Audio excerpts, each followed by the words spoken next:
Hello मित्रांनो, नमस्कार. बघा, काल आपली नवोदयची परीक्षा संपलेली आहे आणि आता नवोदयची 5वीची परीक्षा संपल्यानंतर आपल्याला तयारी करायची आहे 22 फेब्रुवारीच्या स्कॉलरशिप परीक्षेची.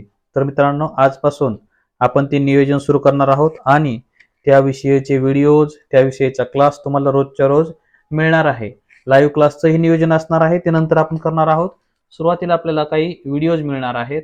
बघा, आपण ते नियोजन कसं करणार आहोत. बघा, स्कॉलरशिप परीक्षा आता आपलं अभ्यासाचं नियोजन कसं करायचं आपल्याला. तर बघा, आज हा व्हिडिओ मी 14 डिसेंबरला बनवतो आहे, म्हणजे आपली काल 13 डिसेंबरला परीक्षा संपलेली आहे. मग आजपासून आपल्याला आपल्या परीक्षेसाठी किती दिवस राहिलेत, कुठपर्यंत? 22 फेब्रुवारीपर्यंत किती दिवस राहिले ते आपल्याला बघायचे. तर या ठिकाणी जर आपण बघितलं तर या डिसेंबरमधले आपले 17 दिवस, जानेवारीमधले 31 दिवस आणि फेब्रुवारीमधले 21 तारखेपर्यंतचे असे मिळून 69 दिवस आपल्या हातामध्ये आहेत. आपल्याला त्याची तयारी करून घ्यायची आहे त्याच्यामध्ये 29 दिवसामध्ये. मग बघूयात आता या दिवसामध्ये आपल्याला काय काय करायचं आहे. तर आपण जर बघितलं तर आपल्याकडं जो मराठीचा सिलेबस आहे त्यामध्ये 28 घटक आहेत, पूर्ण उपघटक. घटक कमी आहेत, पण प्रत्येकामध्ये इथे उतारा आहे, वृत्तपत्र आहे, कविता आहे. असे एकंदर आपल्याकडे किती घटक आहेत?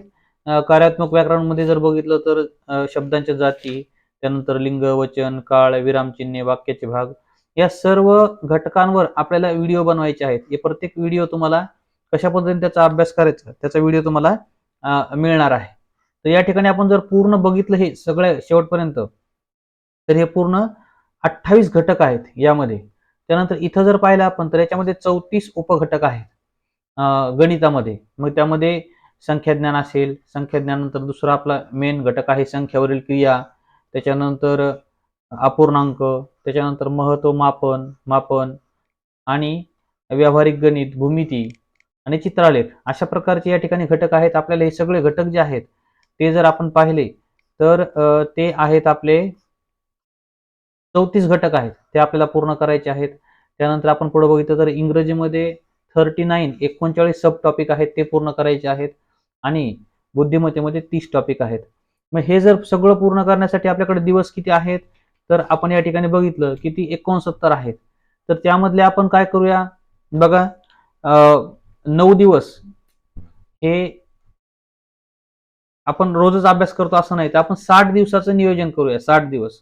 मग जर 60 दिवस पाहिलं तर 60 दिवसामध्ये आपण हे जे आता टॉपिक बघितले ते आपल्याला 45 दिवसामध्ये पूर्ण करायचे आहेत पुढच्या. आपण जर 45 दिवसात ते जर पूर्ण केले, रोज एक टॉपिक, जसं तुम्हाला मी तिथं दिलेलं आहे तसं रोज आपण 4 विषयाचा एक एक टॉपिक पूर्ण करायचा आहे. आणि मला माहित आहे यापूर्वी सुद्धा तुम्ही अभ्यास केलेला असेल, काही अभ्यास तुमचा यापूर्वी सुद्धा झालेला असणार आहे. असं नाही की तुम्ही आजच ही तयारी करायला लागताय. गणिताचा सुद्धा तुमचा अभ्यास बुद्धिमत्तेमध्ये तिकडं नवोदयमध्ये झालेला आहे. तर मग 45 दिवसामध्ये आपले टॉपिक रोज आपण जर हे 4 घटक जर आपण रोज घेतले, म्हणजे मराठीचा एक, बुद्धिमत्तेचा एक, गणिताचा एक, इंग्रजीचा एक, तर आपलं चांगल्या पद्धतीनं ते होऊ शकतं पूर्ण. आणि 1 फेब्रुवारीला आपला जो सिलेबस आहे आतापासून जरी केला आपण मन लावून, तरी तो पूर्ण व्हायला पाहिजे. आणि 1 फेब्रुवारीपासून पुढे 10 फेब्रुवारीपर्यंत आपल्याला जे जुने पेपर आहेत, बघा, जुने पेपर सोडवायला पाहिजेत. कारण जुन्या पेपरमधून भरपूर सारे प्रश्न, तशा प्रकारचे प्रश्न येत असतात. म्हणून आपण पेपर सोडवणार जुने. आणि 10 ते 21 फेब्रुवारी म्हणजे पुढचे आणखी 10 दिवस आपण संभाव्य येणारे पेपर सोडवायला हवेत. अशा पद्धतीने आपल्याला रोज जवळपास 2 ते 3 तास अभ्यास करणं आवश्यक आहे. 2 तास तर मिनिमम करायलाच पाहिजे, कारण एका टॉपिकला अर्धा तास साधारण आपल्याला लागेल तो समजून घेण्यासाठी. आणि त्याचं रिव्हिजनही आपल्याला करायला हवं.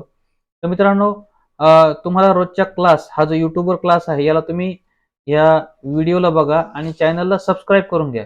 चॅनलला सबस्क्राईब केलं तर तुम्हाला रोजच्या क्लासची लिंक मिळत राहील. आणि तुम्ही या नंबरवर तुम्ही तुमचं नाव सुद्धा पाठवू शकता, जेणेकरून आम्ही तुम्हाला रोजच्या क्लासची लिंक तुमच्या नंबरपर्यंत पाठवूयात. तर तुम्हाला रोज त्या प्रकारे जसं मी सांगितलं तसे रोजचे रोज व्हिडिओ मिळणार आहेत. असं नियोजन आपल्याला पूर्ण करायचं आहे आणि तुम्ही निश्चितच स्कॉलरशिप परीक्षा सुद्धा पात्र होऊ शकता, याची मला खात्री आहे.